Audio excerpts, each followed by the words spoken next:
It's great to see a brand new SpongeBob 3D platformer game get released in 2023. The Cosmic Shady is a fun platformer that actually feels more like the SpongeBob SquarePants movie game rather than Battle For Bikini Bottom due to how linear it is. There will be spoilers if one wants to go in blind, so I'd recommend you leave now. The game starts off with SpongeBob heading to Glove World with Patrick. While there, they meet a mermaid named Madame Cassandra that sells them some magic bubble soap. This soap grants wishes if the user blows the bubbles. However, this bubble soap is the property of King Neptune and is not to be used by mortals. SpongeBob and Patrick go overboard with the bubbles and ruin Bikini Bottom. Patrick also turns into a balloon because he wished for the ballooniest adventure of his life. SpongeBob tells Cassandra what had happened. She responds by telling SpongeBob that all of his friends were sent into different worlds. She gives SpongeBob a new costume, as well as a wand that can return his friends to Bikini Bottom. With all that said and done, it's time to go into the portal. The first world of the game is Wild West Jellyfish Fields. The level starts with SpongeBob riding a seahorse, although it only lasts for like 30 seconds. After that, it's good old 3D platforming goodness. SpongeBob controls really well and comes with a basic moveset. He comes with a double jump, a spinning wand attack, a ground pound, as well as a pizza box glider. On the way to the objective, the player can collect little purple balls. These are cosmic jelly and can be used to buy more costumes. Not long into the level, SpongeBob will gain the ability to throw a bubble, which can be used to stun enemies and hit buttons. On the way to Mrs. Puff, I found a golden spatula from Battle For Bikini Bottom. I picked it up, and I'm not sure if it did anything at all. Anyway, Mrs. Puff lets SpongeBob run another seahorse course, and will grant SpongeBob a seahorse riding license if he succeeds.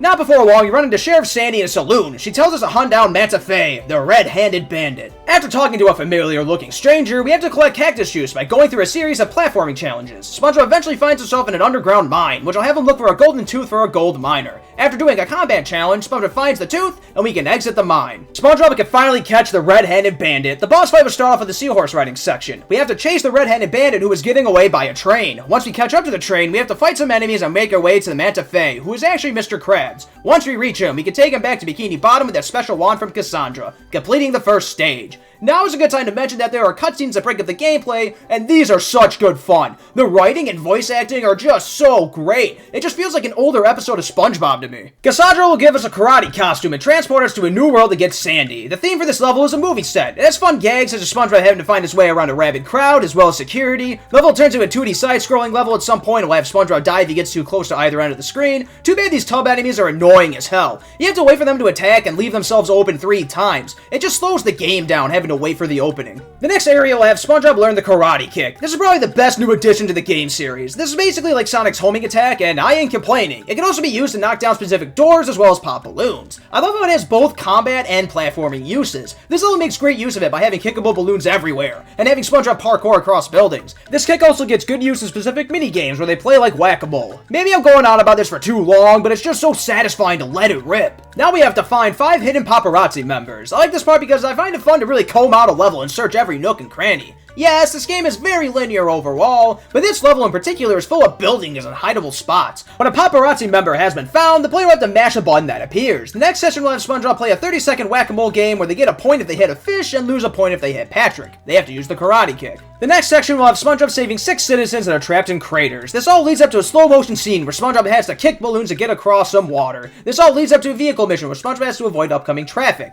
After a long platforming challenge that SpongeBob scales several buildings, we get to the Sandy boss fight. Sandy will charge SpongeBob with a big wheel. If the player positions themselves behind explosive barrels, Sandy will hit those instead of SpongeBob and receive damage. She makes up the fight a bit by bringing out a spinning top, as well as standard enemies and rushing bodyguards. After 3 hits, she goes down and SpongeBob can bring her back to Bikini Bottom. SpongeBob realizes that his pineapple is severely damaged and asks Cassandra how to fix it. She gives SpongeBob a new pirate costume and sends him to Pirate Goo Lagoon. The stage gets brownie points just from the references alone. Goo Lagoon is such an iconic place for the show, and pies will be shot out of a cannon at SpongeBob, referencing the Dying for Pie episode, one of my favorites. Not before long, SpongeBob runs into the Flying Dutchman, who will tell him that Admiral Prawn has stolen his ship, and he's the one that's been shooting pies down on them. He also has SpongeBob to find his socks that he had lost. Getting the socks is good fun, and the stage is a pretty basic 3D platforming affair. There are also buttons that SpongeBob has to ground pound to change the layout of the stage. There will also be enemies every so often that need to be taken care of. After collecting the socks, SpongeBob will have to rescue Larry, who's been tied up by jelly creatures. These new types of jelly creatures will chuck jelly balls at SpongeBob. The next section will introduce a grappling hook. I swear, ever since Uncharted 4 added one, so many games decided to follow. Swing on the grappling hook feels a bit weird at first. It takes some time to get used to. SpongeBob will have to free 12 anchovies by swinging on all these hooks. After saving the anchovies, SpongeBob will have to hoist socks at the top of ships. These ships will have enemies on them that he'll have to take out. SpongeBob will come across a giant sandcastle and take out several enemies. Upon reaching the top, he will come across Pinza Rosa, who will tell him that there is treasure to be found. To get the treasure, SpongeBob will have to do various things, such as glide through pig rings that give him a burst of speed, grapple onto swinging pirate ships, help a mermaid sing, and do a lot of platforming. After hoisting up the socks, we can get to the, in quotes,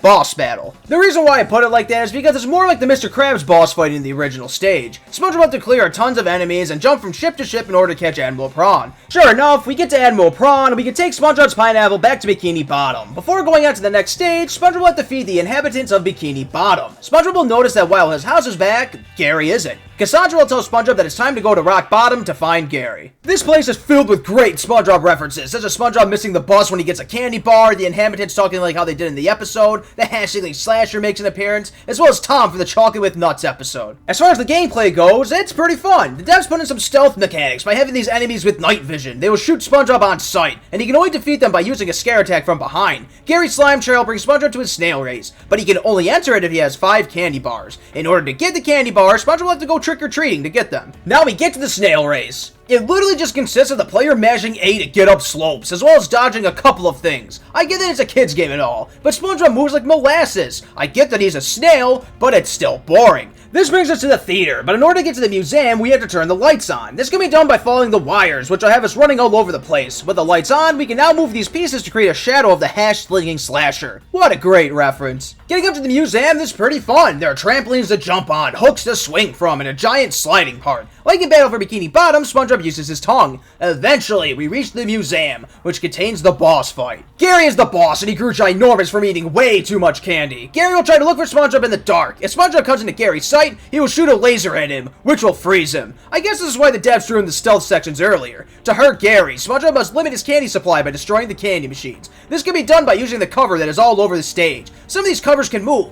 such as the snails. After destroying all the candy machines, SpongeBob will take Gary back home, although he is still a giant. Cassandra will now send SpongeBob to prehistoric times. It'll start off with SpongeBob running out of a collapsing cave. Leaving the cave will draw SpongeBob down onto a sliding section. The sliding section is very fun and has nice references, such as the sea bears that try to bite SpongeBob, as well as the prehistoric Mr. Krabs. The sliding section will take SpongeBob to a brand new enemy. In order to beat it, SpongeBob will have to use a new move called the Grand Slam. It's basically a souped up ground pound that can be done by doing a double jump first. The enemy is called a burrower and has a giant bullworm thing that will go underground and try to attack you. All you have to do is Grand Slam it when it's underneath you, then attack it. Do this 3 times and it will perish. Now, the platforming in the stage is done on either trampolines or these plant ones that will hurt SpongeBob if he doesn't move fast enough. There are also a couple of sections where SpongeBob can roll on a boulder to get through some lava. There's another sliding section later on that is much longer than the first one and has different branching paths. Not before long, we get to this puzzle that have the player hit these drawings right into place. The boss fight is against Pom Pom. She'll stomp the ground to create shockwaves. In order to beat her, SpongeBob will have to first drop a giant stone onto her platform to break it. After the platform has been destroyed, the player will have to destroy the supports underneath Pom Pom. In between intervals, she will send enemies, larger shockwaves, and tears that will hurt SpongeBob. SpongeBob will get Squidward out of there, but he will still talk like a caveman. Speaking of that, the humor in this stage gets a bit tired by the end. It's just a bunch of caveman talk. SpongeBob tries to fix Squidward's vocabulary by getting him a dictionary, but it doesn't work. The medieval Sulfur field starts off with a giant rainbow sliding section. This section is a lot of fun. There are burning hoops to jump through, trampolines to jump on, balloons to kick, exploding, and stone tiki statues to dodge. The slide will take us to Princess Pearl, who will tell SpongeBob to leave her alone. After shutting the window on him, SpongeBob drops a magic bubble wand. So now it's time to jump down the castle and retrieve it. SpongeBob can use a slingshot to get down to the hedge maze, and a maze it is. It's a bit confusing to get around here. SpongeBob will have to use various moves to get around. He'll have to use his kick to get across water, the grapple hook can be used to reach platforms, the bubble blow attack can be used to hit buttons, and you'll have to ground pound buttons to move vines. We eventually hit the castle grounds to talk to Squid Note. SpongeBob tells him that we need to get to Pearl, but he tells us that boys aren't allowed unless they are part of a band. SpongeBob will have to scale 3 towers to get keys to unlock the stables. After getting the seahorse out, it takes a magic bubble wand. SpongeBob grabs the other seahorse in the stables to catch it. Doing so takes us away from the castle grounds. SpongeBob now ends up in a swamp of some sort. Platforming ensues, and it takes place on plants that will hurt SpongeBob if he stands still for too long, trampolines, and platforms that can be extended by the bubble attack. Twitchy the Witchy is at the top of the seahorse that took the bubble wand. She tells SpongeBob that she will not give it back unless he can give her some Wrinkly's Pro aging cream. She wants to look older for some reason. This will open a new portion of the level that have SpongeBob collecting pro-aging cream potion samples. More of the basic 3D platforming stuff with kickable balloons, pick rings that'll help SpongeBob glide, a hook or two, you know, the good stuff. One part of SpongeBob get across a river that has several moving platforms. After a mini combat section, SpongeBob slingshots himself back to Twitchy. She'll fix the wand for SpongeBob and lend him her seahorse to get back to the castle. Squid will have us do a mini game that involves ground pounding buttons. After completing this challenge, he'll let us up the castle. In order to get to the top, we have to platform on bunk beds for whatever reason. There are some grappling hooks, trampoline, surfboards, you know, basic 3D platforming stuff to help SpongeBob get to the end.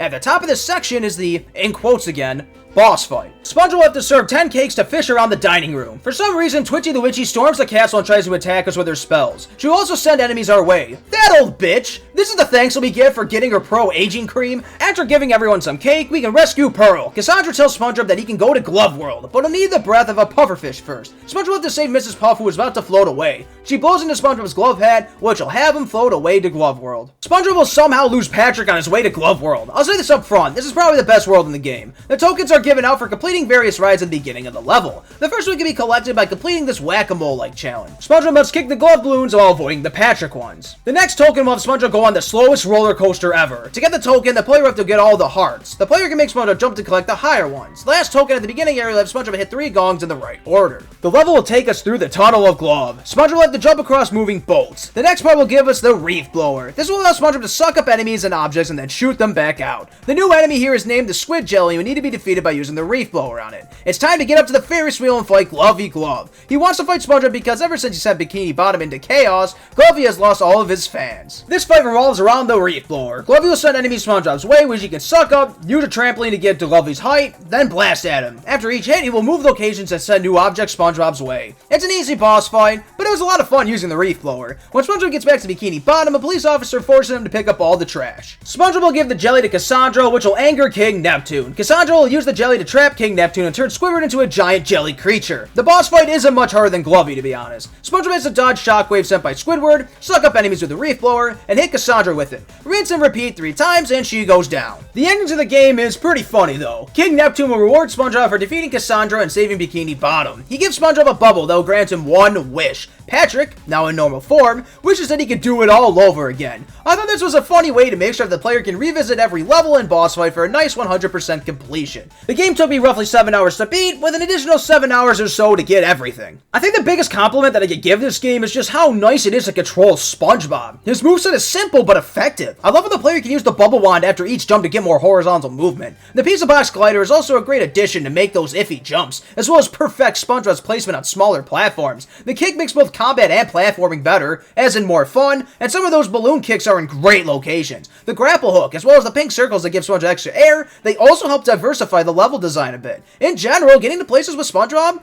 this is still good fun. Another huge compliment is the humor and fan service. People weren't kidding when they said that this feels like a giant episode of SpongeBob. The story is so well written, and I love how they got the original cast for the game. It honestly may surpass Battle for Bikini Bottom in this aspect. It also helps that Mr. Krabs' voice properly this time. The game itself is just oozing in SpongeBob references of both new and old. I'm a much bigger fan of older SpongeBob myself, but it's still nice seeing newer references for the younger folks. For example, Plankton's dog, named Spot, is hiding somewhere in every single level. I didn't know this character at first because I don't watch newer SpongeBob, but dang, isn't he cute? The animations deserve a lot of credit here too. I remember some of them being a bit stiff and rehydrated. These characters are so expressive here, and the game's overall presentation looks so nice. That music, that's a banger too. There's a nice combination of brand new tracks as well as tracks pulled right from the show. There's not too much else to add here, but they deserve to be addressed for their high marks. The last big positive is the fact that, well, you can skip the dialogue and cutscenes if you want to. Don't get me wrong, they are great, especially for a first-time playthrough. I can honestly say this game is fun enough that I may play it again in the future. Since I got it on Steam, I don't have a physical copy for the collection. If it gets cheap enough, I wouldn't mind grabbing this on PS4 or Xbox or something. It would be neat to get another Platinum trophy. I found that my favorite games are the ones I can return to years later. Speaking of that though, let me contradict myself just a little bit here. My biggest problem with the game is probably the backtracking. Please note that if one doesn't want to go for with 100% completion, then this complaint won't even apply. However, I spent $40 on this game. I wanted to get more than 7 hours out of it, so I decided to collect everything and get all achievements. This added another 7 hours so to the clock, and it totaled to roughly about 14 to 14 and a half hours. When done correctly, I actually don't mind backtracking. For example, I love Banjo-Tooie. It is arguably one of my favorite games ever. So what's different between the backtracking here and in Banjo-Tooie? It mostly boils down to the fact that the levels are way too linear. There's nothing wrong with linear level design inherently. Unfortunately, revisiting levels though, it's just not that fun. It feels like I've seen everything the first time through each level. Simply throwing a button down that I have to ground pound to start a challenge, it just doesn't feel like it's worth revisiting the entire level. After completing every level the first time, there will also be a character that tells Spongebob to collect a new collectible there. These can actually be annoying to collect because the game doesn't break up the collectibles by checkpoints. Each level has checkpoints, but the game doesn't show what part of the level they are in. Collecting these could be way more fun if either the levels were more open so you could explore more, or the game told me roughly where to go. Instead, you're just combing through these extremely linear levels again, and it's just like a big deja vu moment. It's easy to miss a tucked away button or something too because they're so small sometimes. Some of these achievements are just annoying, man. Take the Gary boss fight one for example. This one took me longer than I care to admit. The player must defeat Gary without being seen. While this isn't too hard, it just takes forever. And guess what? There is no reset button. So if you screw up early, you have to finish the boss before attempting it again. Defeating Sandy without taking damage is another one that took me a while. It just seems bizarre to have achievements that involve fighting bosses in specific ways, then not have a quick way to restart the game. You can't load saves, you can't make your own save, you can't teleport to a new level. It's annoying. That's also not to mention that the game won't tell you a hidden achievement until after you defeated the boss. How the hell was I supposed to know that Glovey needs to defeat 20 enemies? It feels like padding for completionists. Again though, if you just want to run through the story, this won't affect you. One that will affect you, though, is the fact that all the levels feel samey. Each level can be described as, go forward in this linear level, defeat enemies, a cutscene ensues, go forward again, defeat more enemies, go forward again, another cutscene ensues, defeat an enemy. At least in Battle for Bikini Bottom, there were golden spatula challenges that could be done, and they had way more variety to them. The more open-ended level design made me really want to search every nook and cranny to see what was in store for those bigger levels. The last big negative that I'll throw at the game is the fact that some of these collectibles, they don't feel like they're worth collecting unless you're a completionist nut. I remember grabbing golden spatulas and nothing really ever happened. Getting all the doubloons just unlocks more costumes. Take the jelly as another example. All that you really need is roughly 12,000 jelly or so to get all the costumes. I reached that after a few hours of play. They only unlock costumes that are cool, but they don't affect gameplay. Seeing how the costumes were a big part of the marketing, I thought that they were going to change up the gameplay. Like imagine if Snail Spongebob could climb walls at specific parts, Ghost Spongebob can phase through walls, or the Quickster one could run extremely fast to beat specific puzzles. Especially since we can't be Sandy or Patrick anymore,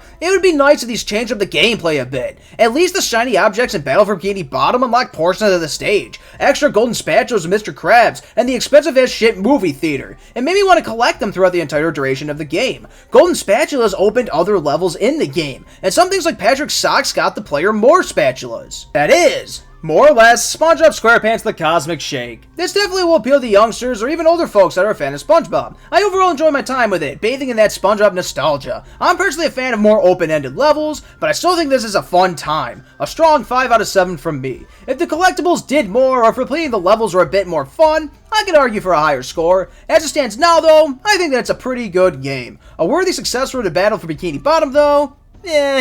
Sure. I guess. Maybe. I don't really know.